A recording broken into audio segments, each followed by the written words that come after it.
アロハ、ハワイ島のようこです。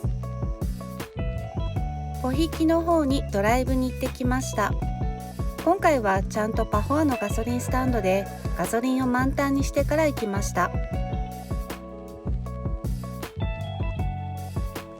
ポヒキの方のマンゴーグローブの道が今回の目的地です。マンゴーグローブは2018年に溶岩が流れた場所の近くです。パホアからカラパナ方面に向かい、カマイリロードを降りていきます。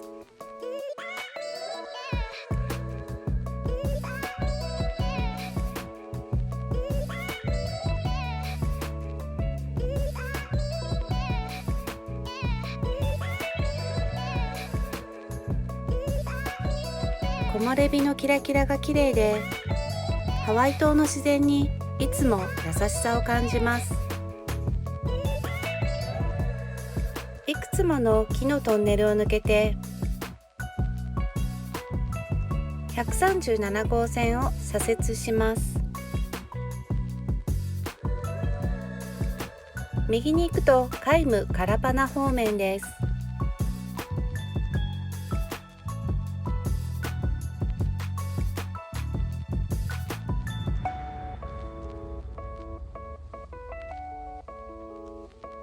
ここも2018年の噴火の時の溶岩です。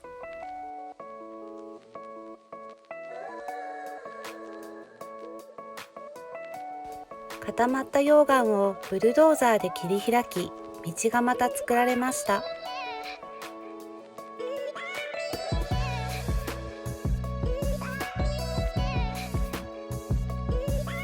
ィッシャーらしいものも見えます。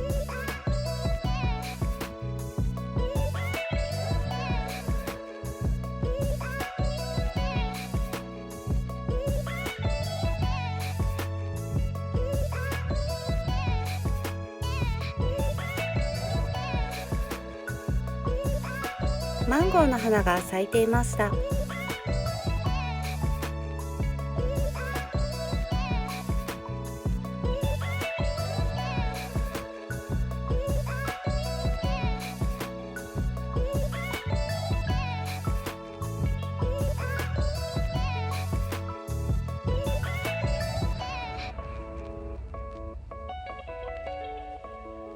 左に行くとマンゴーグローブ、右に行くとアイザック・ハレビーチパークとポヒキの新しいブラックサンドビーチの十字路に来ました。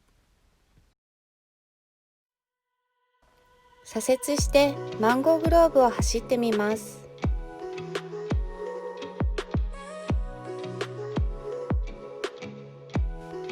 ここは燃えずに残りました。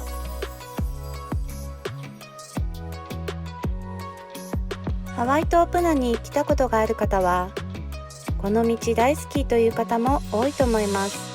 この場所を通り抜けるだけですごく癒されるし、マンゴーのシーズンには木からマンゴーが降ってくる夢のようなマンゴーグローブです。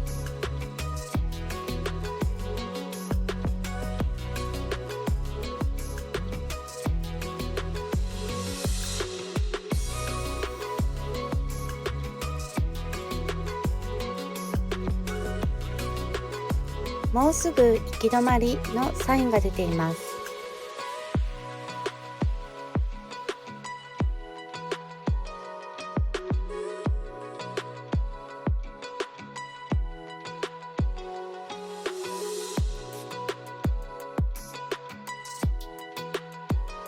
ここで一応行き止まりでした。溶岩を避けて通る道はありました。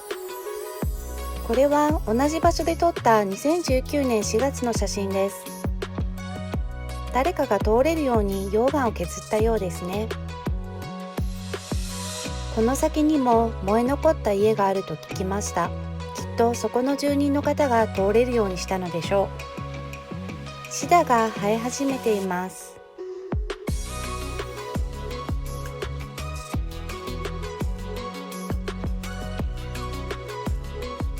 ここに流れる赤い溶岩を映像で見ていたので不思議な感じがしました。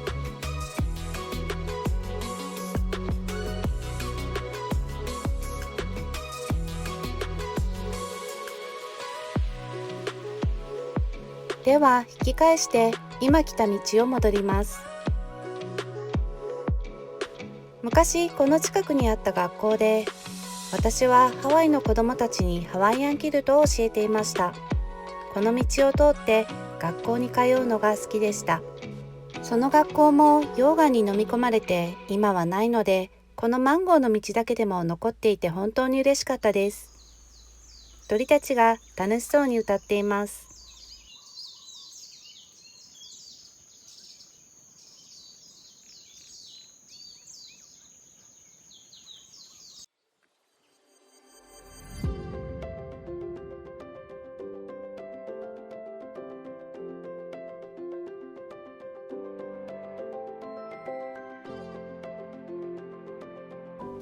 やっぱりハワイ島は島全体がパワースポットで、みんながこの島に来て癒されることも、ここで自分らしさを見つけたと話してくれることも、本当は知ってるはずの知らなかったことに気づいて、心が軽くなって帰っていくことも、この島の力なんだなと感じています。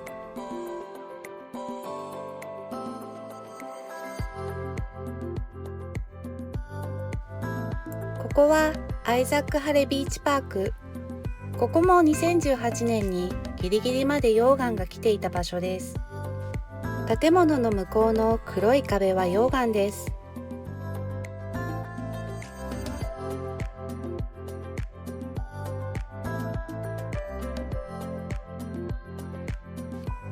新しくできたクロスナビーチにも立ち寄りました。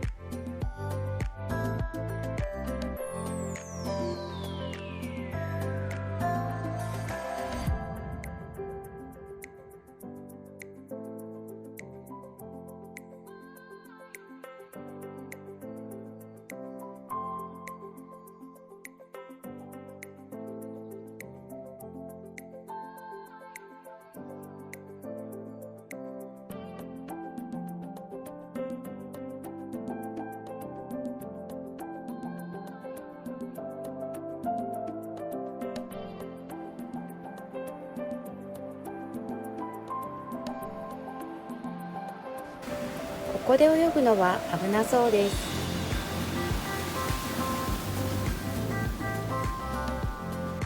ライフガードもいて、今は朝9時からオープンしています。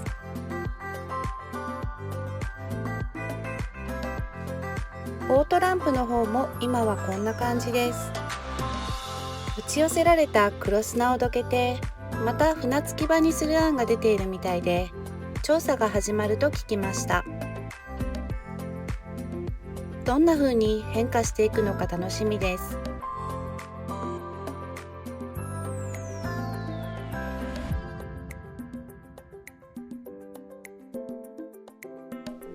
さっきの十字路を左折して帰る前に右にも行ってみました。前はホットポンドや学校があった方向です。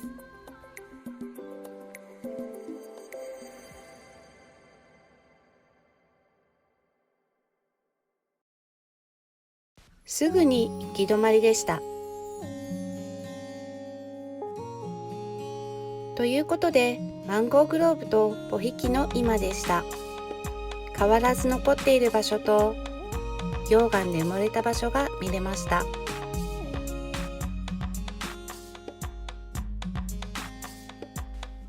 来週からハワイ観光業再開に向けて、ハワイ到着後14日間の自主隔離措置を条件付きで免除する事前検査プログラムを導入するとハワイの州知事さんが言っていましたが、ハワイ郡の郡長はハワイ島はそのプログラムを実施しないと表明しました。